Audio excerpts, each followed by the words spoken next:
السلام علیکم. جی وعلیکم السلام. کیسے ہیں آپ سر؟ ہاں fine. Doctor Maryam how you? I am good thank you.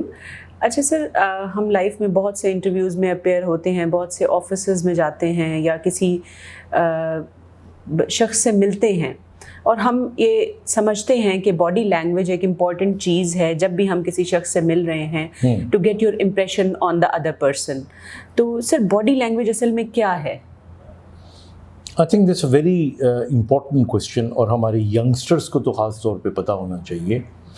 دیکھیے، جس طرح ہم کمیونیکیٹ کرتے ہیں نا لفظوں میں، جی بالکل، اسی طرح ہم اپنی جیسچر اور باڈی پوزیشن کے ذریعے اپنی شخصیت کو ایکسپریس کرتے ہیں، ظاہر کر رہے ہوتے ہیں کہ ہم کس طرح کی پرسنالٹی ہیں. بالکل. اب مثال کے طور پہ میں آپ کو چھوٹی سی مثال دیتا ہوں کہ اگر آپ دیکھیے گا کہ اگر آپ سی ایس پی آفیسرس کو دیکھیں گے نا، جی، اور اگر آپ کو کوئی نام بھی بتائے کہ یہ سی ایس پی آفیسر ہے، تو آپ کو ایک اندازہ ہو جائے گا کہ نہیں یہ لگتا کوئی آفیسر ہے مجھے.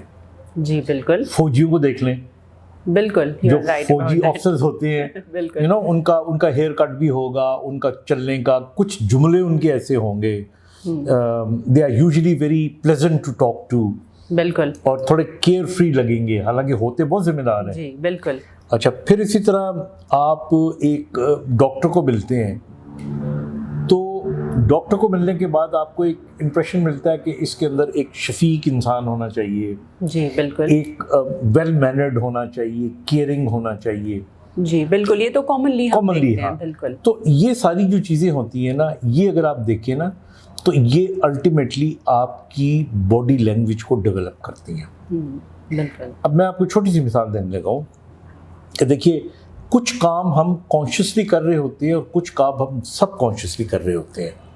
مثال کے طور پہ اگر میں انٹرویو دینے کے لیے جاتا ہوں اور ایک 4 بندوں کا پینل بیٹھا ہوا ہے، جی بالکل، تو وہ جب مجھے دیکھتا ہے آتے ہوئے، تو وہ یہ دیکھتا ہے کہ میں نے کپڑے کیسے پہنے ہوئے ہیں، وہ یہ بھی دیکھتا ہے کہ میں اندر آیا ہوں تو میں نے سلام کیسے کیا ہے. جی.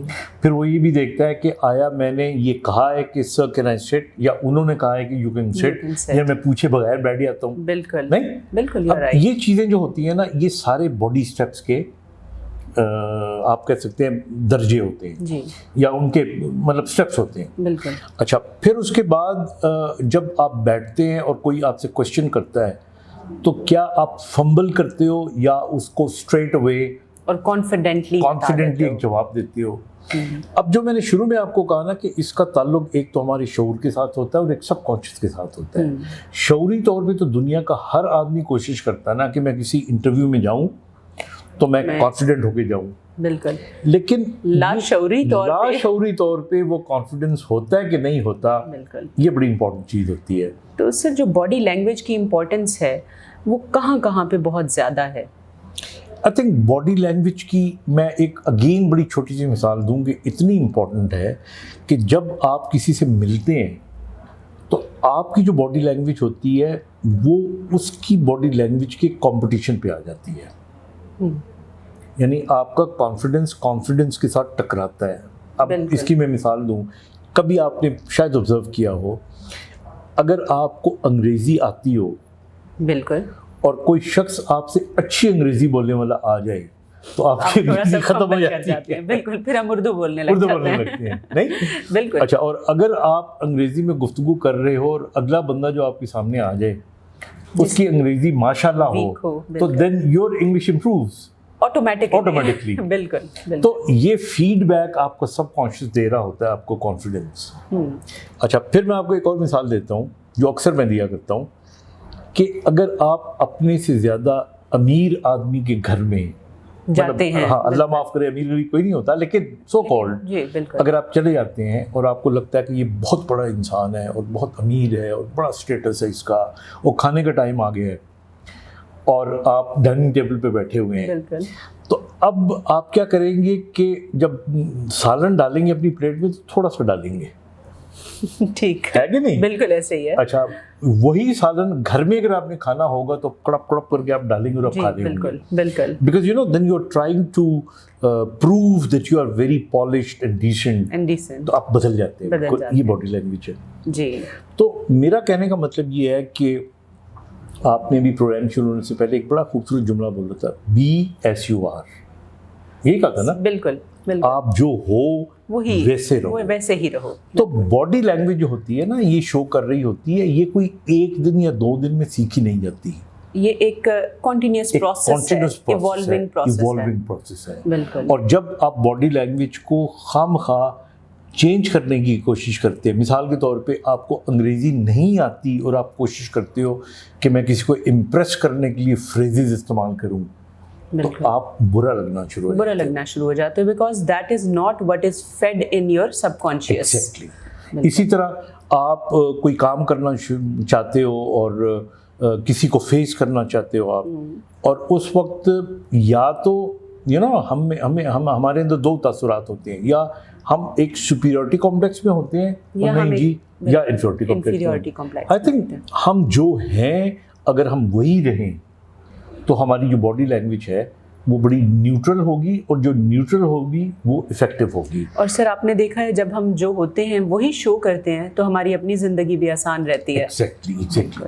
تو اس لیے میں سمجھتا ہوں کہ چند ایک ٹپس میں سب کو دینا چاہ رہا ہوں, اور آئی تھنک وہ جو ہماری گفتگو کا نچوڑ ہوگا, اگر آپ اپنی باڈی لینگویج ٹھیک رکھنا چاہتے ہیں تو پہلے تو آپ یہ ذہن میں بٹھا لیں جو آپ ہیں آپ ویسے ہی رہیں, اس کو چینج نہ کریں. اگر ہمارے یہاں ہوتا ہے نا بعض اوقات آپ بوسٹ کرنا شروع کر دیتے ہو کہ میرے نانا کا یہ تھا, میرے فلانے کا یہ تھا, ہم تو یہ تھے, ہم تو وہ تھے, اس سے آپ ویک ہوتے ہو. تو اس لیے whatever you are, number 1. Number 2, آپ کو اپنے دماغ کے اندر یہ پتہ ہونا چاہیے دیٹ آپ جیسا اس دنیا میں اور کوئی نہیں ہے. جس طرح ہمارا انگوٹھا ہوتا ہے نا, ہمارے فنگر پرنٹس اسپیسیفک ہیں, اسی طرح ہم سب ڈفرینٹ ہیں. اب اچھے ہیں یا برے ہیں ایک الگ بات ہے, but we are very different, we are unique. تو اس لیے be proud of yourself. There is no need to کہ کسی کے آگے آپ سمجھیں کہ نہیں یہ مجھ سے زیادہ امیر ہے یا خوبصورت ہے, یہ اسٹرانگ ہے. نو. نمبر 3, آپ یہ دیکھیں کہ جہاں پہ آپ نے جانا ہے اور لوگوں کو انکاؤنٹر کرنا ہے, اس کی کچھ ضروریات اور تقاضے ہوتے ہیں. مثلاً آپ انٹرویو دینے کے لیے جا رہے ہو اور پڑھے لکھے آپ آدمی ہو, اگر آپ نے وہاں پہ ٹائی پہننی ہے تو it should be a proper tie. میں آپ کو چھوٹی سی مثال دیتا ہوں کہ صرف اگر آپ پینٹ پہن کے جاتے ہو اور پینٹ آپ کی ڈھیلی ہے اور بیلٹ نہیں پہنی ہوئی آپ نے, یا بیلٹ بہت ٹائٹ پہنی ہوئی ہے, تو آدھا کانفیڈنس آپ کو وہیں پہ ختم ہو جائے گا. یا آپ نے دیکھا ہوگا نا ٹائی بعض اوقات بڑی وہ بند نہیں ہو رہا ہوتا, بٹن اور آپ وہ لگا کے بند کر رہے ہوتے ہو, تو سنگی آپ کی جو ہے وہ دبی ہوئی ہوتی ہے, تو آپ نے کیا انٹرویو دینا ہے. تو یو شوڈ بی کمفرٹیبل, آپ موقع کے مطابق کپڑے پہنیں. تو چوتھی چیز جو امپورٹنٹ ہے اس کے اندر وہ یہ ہے کہ میں یہ نہیں کہہ رہا, آپ ہمیشہ یہ ذہن میں اپنے رکھیں کہ جس شخص سے میں ملاقات کر رہا ہوں وہ اگر بڑا ہے یا چھوٹا ہے تو میں بھی بڑا یا چھوٹا ہوں. بالکل. تو میں مرغوب ہونے کی ضرورت نہیں ہے, مرغوب ہونے کی کسی سے بھی ضرورت نہیں ہے. آپ اپنی زندگی گزار رہے ہیں, وہ اپنی زندگی گزار رہے ہیں. نہ اس نے آپ کو, اگر وہ امیر آدمی ہے تو اس نے لاکھوں کروڑوں آپ کو تھوڑی دینے, نہیں دینے. بالکل. اس نے تو وہ ایک کپ چائے کا پلانا ہے آپ کو. بالکل ایسے اس کو ایک کپ چائے کا سمجھ کے پی لیں, اور اپنے آپ جو آپ ہیں اس میں آپ ایزی رہیں. ہاں. اور میں فائنلی ایک آپ کو بات بتاؤں کہ جب ہم باڈی لینگویج کی بات کرتے ہیں نا, تو میں ایک مثال آپ کو دینا چاہ رہا ہوں. اب دیکھیے گا کہ ہمارے یہاں جو غلط ہے, جن کو میں نے دیکھا ہے, ہمارے یہاں اگر آپ اسکول لیول پہ آپ چلے جائیں, کالج لیول پہ چلے جائیں, تو جو بچے اردو میڈیم میں پڑھ رہے ہوتے ہیں عام طور پہ, بیکاز ہم لوگ ڈبیٹس میں جاتے رہے ہیں اپنی لائف کے اندر, اسکول لائف میں, کالج لائف میں, ہاں, تو میں نے دیکھا ہے کہ وہ بعض اوقات جو پبلک اسکول کے بچے ہوتے ہیں ان سے مرغوب ہو جاتے ہیں, جو کہ نہیں ہونا چاہیے. میں آپ کو بڑے اعتماد سے یہ بات بتا رہا ہوں کہ میں نے 2 دفعہ ISSB پاس کیا, اور ISSB کا امتحان بڑا سالڈ قسم کا امتحان ہوتا ہے, ٹف ہوتا ہے جی. اور اس کے اندر زیادہ تر جو لڑکے پاس ہوا کرتے تھے وہ عام اسکولوں کے بچے ہوتے تھے, خاص اسکولوں کے نہیں ہوتے تھے. مطلب میں کیڈٹ کالج میں تھا یا HSN کالج میں یا پبلک اسکول پہ, ٹھیک ہے ان کی باڈی لینگویج ان کے مطابق ہوتی ہے, لیکن ہماری جو جنرل پبلک ہے ان کو مرغوب نہیں ہونا چاہیے. Be proud of yourself. Sir آپ نے آج کی اس ٹاک میں ایک بہت اچھا میسج دیا ہے ینگسٹرز کو کہ be proud of whatever you are and be yourself. Thank you very much sir. Thank you, it's a pleasure.